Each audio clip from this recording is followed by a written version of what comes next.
તો વલસાડમાં નદીના પ્રચંડ પ્રવાહમાં તણાઈ છે કાર। કાંચન રણછોડ ગામની વાંકી નદી પરની ઘટના।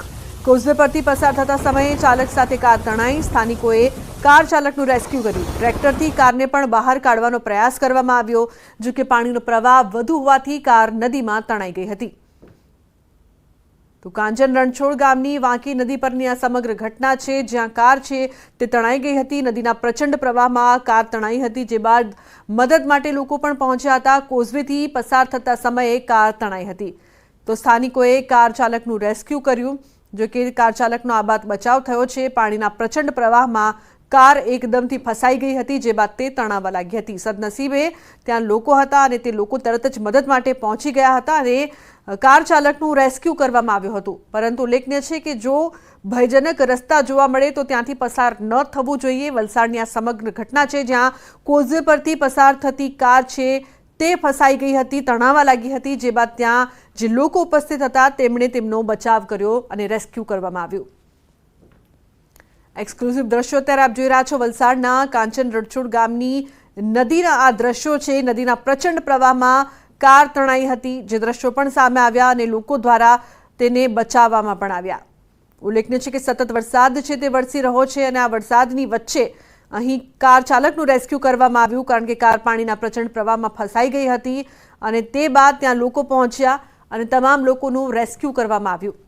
ઉલ્લેખનીય છે કે દક્ષિણ ગુજરાતમાં પણ સતત વરસાદ વરસી રહ્યો છે।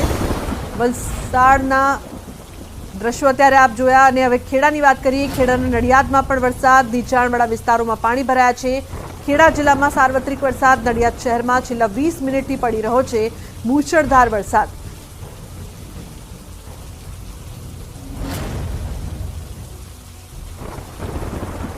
નીચાણવાળા વિસ્તારોમાં પાણી ભરાવાની શરૂઆત થઈ છે। રબારી કોલોની, શ્રેયસ ગરનાળા સહિતના વિસ્તારોમાં પાણી ગરકાવ। નડિયાદ શહેરમાં ધોધમાર વરસાદ પડી રહ્યો છે, જેના કારણે અનેક વિસ્તારોમાં પાણી ભરાયા છે।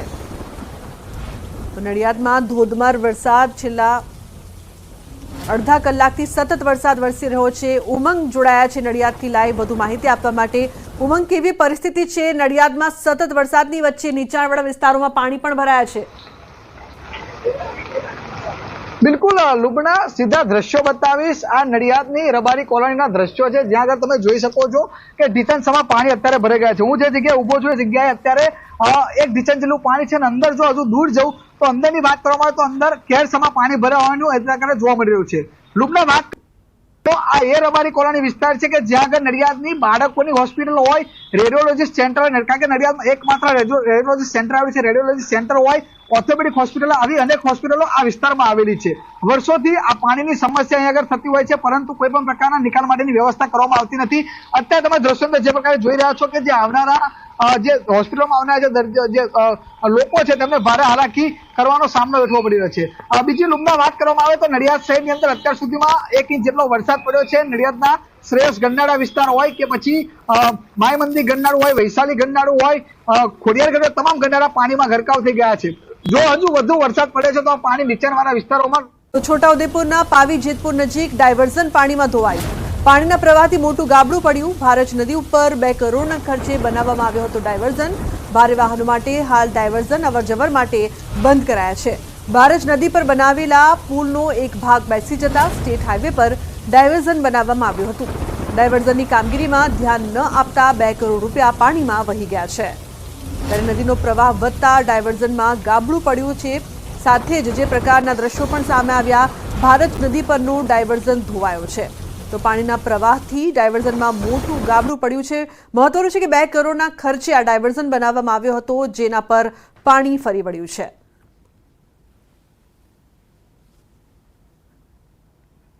તો સતત ભારે વરસાદની વચ્ચે 2 કરોડના ખર્ચે બનાવાયો હતો ડાયવર્ઝન અને તેને નુકસાન થયું છે। નદીનો પ્રવાહ વધતા ડાયવર્ઝનમાં ગાબડું પડ્યું છે। ઉલ્લેખનીય છે કે સતત વરસાદ વરસી રહ્યો છે। શેજબ જોડાયા છે ફોન લાઈન પર વધુ માહિતી માટે। શેજબ, શું વધુ માહિતી? જી લુબના, છોટાઉદેપુર જિલ્લાની અંદર ગઈકાલથી જ ભારે વરસાદ વરસી રહ્યો છે અને ખાસ કરીને પાવી જેતપુર નજીક જે પુલ આવેલો છે ભારત નદી ઉપરનો, 2 વર્ષ પહેલા પુલનો જે પાયો બેસી ગયો હતો, તેના કારણે સરકારે 2.25 કરોડના ખર્ચે બાજુની અંદર ડાયવર્ઝન બનાવવામાં આવ્યું છે, પરંતુ સિઝનમાં પહેલીવાર આજે નદીની અંદર પાણી આવ્યું છે, તેને લઈને આજે ડાયવર્ઝન છે તે ધોવાઈ ગયું છે। એટલે પહેલા જે વરસાદની અંદર જે રીતે 2.5 કરોડ રૂપિયા સરકારના પાણીમાં ગયા હોય તેવું લાગી રહ્યું છે। સાથે સાથે સ્થાનિક લોકો આક્ષેપ પણ એ કરી રહ્યા છે કે આજે ડાયવર્ઝન જ્યારે બનતું હતું ત્યારે કેટલાક એસો જે કોન્ટ્રાક્ટર છે તેઓ જે રીતે કામ કરતા હતા તેમાં ભ્રષ્ટાચાર થયાના આક્ષેપો પણ થઈ રહ્યા છે। જ્યારે હાલ જે આજે નેશનલ હાઈવે નંબર 56 છે, બોડેલીથી મધ્યપ્રદેશ જવાનો મુખ્ય હાઈવે છે, હાલ તો બંધ કરાયો છે, કારણ કે જે પાણી છે ઉપરથી ટોપિંગ થઈને જઈ રહ્યું છે અને જે ગાબડું પડ્યું છે તેના કારણે તંત્ર દ્વારા તાત્કાલિક ધોરણે આ જે માર્ગ છે તેને બંધ કરવામાં આવ્યો છે। જી લુતા। જી બિલકુલ, આભાર આ સમગ્ર માહિતી બદલ। તો 2 કરોડના ખર્ચે બનાવવામાં આવ્યો હતો આ ડાયવર્ઝન, જેને મોટા પાયે નુકસાન।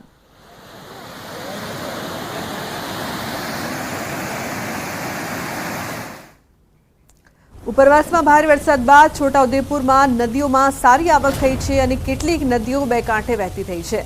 નસવાડીમાં આવેલી અશ્વિન નદીમાં ઘોડાપૂર આવ્યું છે। અશ્વિન નદી જોવા મળી ભયજનક સપાટીએ। અશ્વિની નદીનું રૌદ્ર સ્વરૂપ જોવા મળી રહ્યું છે।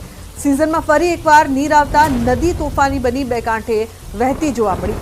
નસવાડીના ડુંગરાળ વિસ્તારમાં નીકળી નદી મળે છે ચાંદોદ ખાતે। નદીની ભયજનક સ્થિતિના પગલે નીચાણવાળા ગામોને સતર્ક કરવામાં આવ્યા।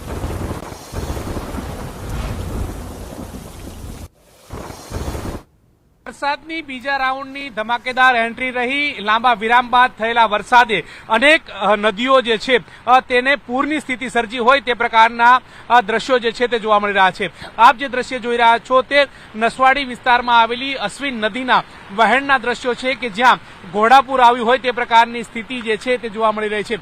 મહત્વનું એ છે કે અશ્વિન નદીના વહેણનો જે વધારો થયો છે, જે તરફથી વહેણ આવી રહ્યું છે તે ડુંગરાળ વિસ્તારમાંથી જે વહેણ જે છે તે અશ્વિન નદીમાં પડતાની સાથે આ પ્રકારના ઘોડાપૂર જેવી સ્થિતિ જે છે તે સમગ્ર નદીની અંદર જોવા મળી રહી છે। આ ઘોડાપૂર જે છે તે અત્યારે હાલ ડભોલ, ચાંદોર, કરનારી તરફ જઈ રહ્યું છે અને મહત્વનું એ છે કે નીચાણવાળા વિસ્તારો જે છે તેને એલર્ટ કરી દેવામાં આવે છે। જોકે નસવાડી વિસ્તારની અંદર થોડો વરસાદ થાય છે અને અશ્વિન નદીની અંદર પૂર્ણ આવવાની જે સ્થિતિ જે છે તે દર વર્ષે જોવા મળતી હોય છે। ફરી એકવાર આ જ પ્રકારના દ્રશ્યો જે છે તે સર્જાઈ રહ્યા છે। મહત્વનું એ છે કે હવામાન વિભાગે પણ ભારેથી અતિભારે વરસાદની આગાહી કરવામાં આવી છે। અત્યારે હાલ તમે જોઈ રહ્યા છો કે એક તરફ નદીનું વહેણ જે છે તે પૂરજોશમાં વહી રહ્યું છે અને વરસાદ પણ ધીમી ધારે શરૂઆત જે છે તે જોવા મળી રહી છે।